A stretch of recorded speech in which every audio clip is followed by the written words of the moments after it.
Hello, and welcome to this Civil Service Behaviour series video. In this series, we break down all 9 of the core behaviours that can be tested within your civil service application. On the agenda today, we're going to look at the behaviour delivering at pace, and more specifically, the dreaded interview stage.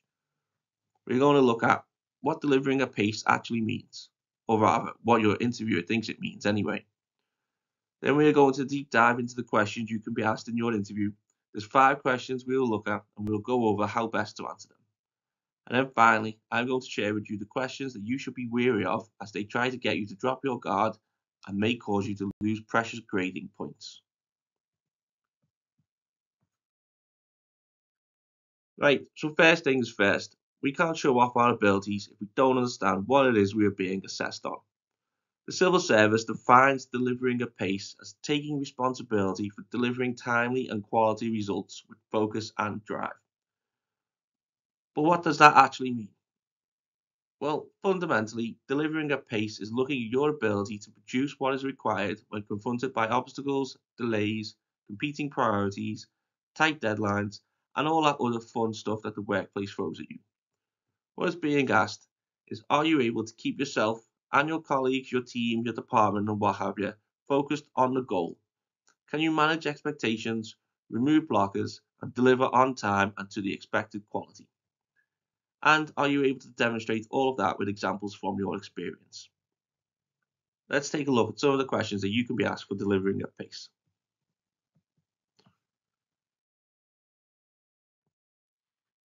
First question we're going to look at is super popular in and out of the civil service. Tell me about a time you had to deal with a tight deadline. This question is the quintessential delivering at pace question.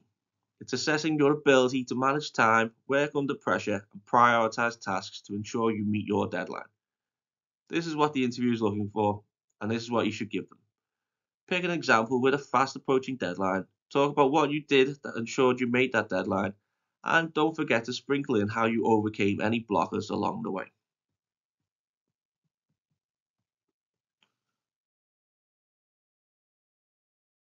Before we discuss the next question, let's drill deeper into how to answer civil service behaviour questions. These questions you're going to be asked are called competency-based questions and are designed for you to share an example from your experience with the interviewer.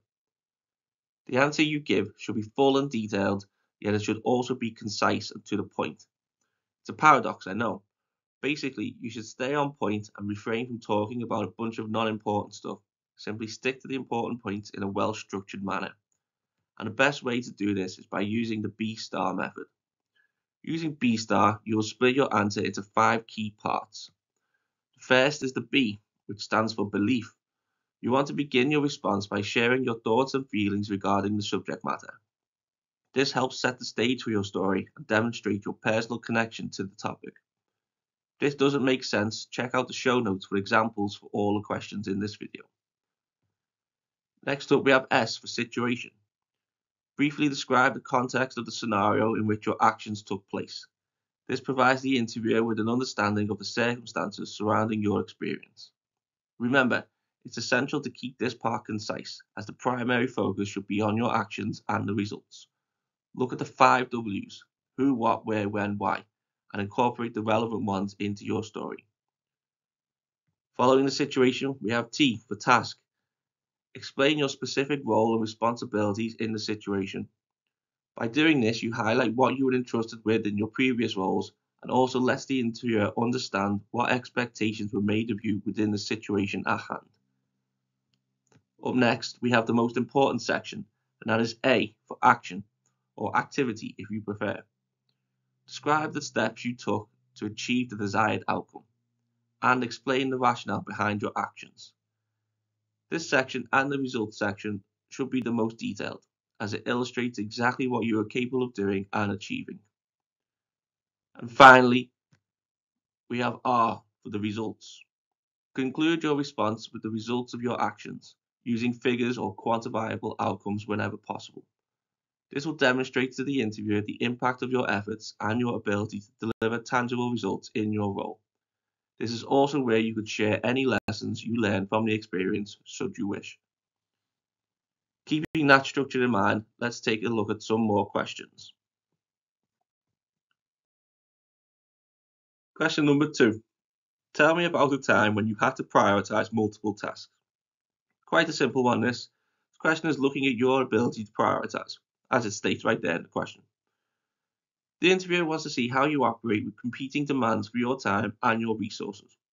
They also want to see if having multiple tasks impacts your ability to deliver on time and to the desired quality. In your answer, you should discuss how you communicated which tasks were being prioritized and which tasks were being deprioritized to the stakeholders involved. Also, probably goes without saying that your results should be positive. Question number 3. Tell me about a time when you had to work under pressure. Being able to deliver quality work on time, even when under significant pressure, is a key component of delivering at pace. With this question, interviewers are interested in your coping strategies. When sharing your answer, try to talk about how you reduce the pressure, not just on yourself, but on your team as well. Good answers will discuss lessons that were learned from the experience that would mean reduced or no pressure the next time a similar situation occurs. Question 4. Tell me about a time you worked in a fast-paced environment. This question really emphasizes the pace in delivering at pace. The interviewer wants to see how you handle rapidly changing circumstances or workflows where tasks are raised and completed very quickly. Questions about fast-paced environments always have me picturing a Wall Street style brokerage with lots of buys and sells being screamed aloud. Your example doesn't need to be this dramatic, but definitely highlight the quick-paced nature of the work and of your decision making and outputs.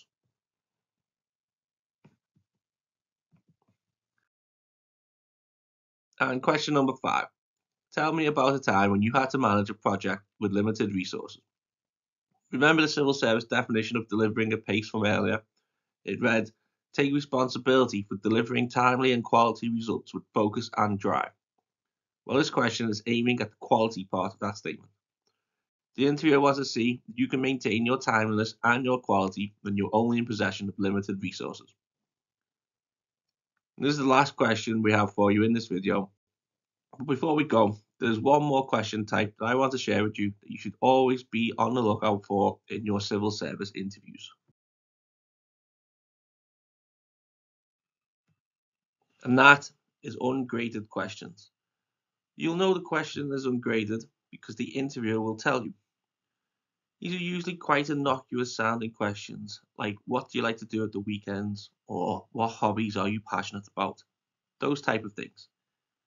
You'll be told these questions are just icebreakers, or that they are just there to make you feel at ease and not to worry because you won't be scored on these questions. Which in fairness is all true. But what they're not telling you is that your answers, and more specifically how you answer, is going to be used as a benchmark when assessing and grading your other answers. Remember that when grading your answers, one of the things they are looking at is how enthusiastic you are and how much you seem motivated by what you do. If you are very passionate about your weekend plans, but seemingly unenthused about your actions in previous roles, this will be noted and this will affect your overall grading. This is just something to keep in mind when answering these ungraded questions. Right, and that is the end of our video. If you enjoyed our content, please don't forget to subscribe so you can see more of our career guidance vids. If you're still nervous about your upcoming interview, check out the show notes for more resources. Don't hesitate to drop a question in the comments below and we will help in any way we can. And that is it from me. Good luck in your future applications with the civil service. Take care.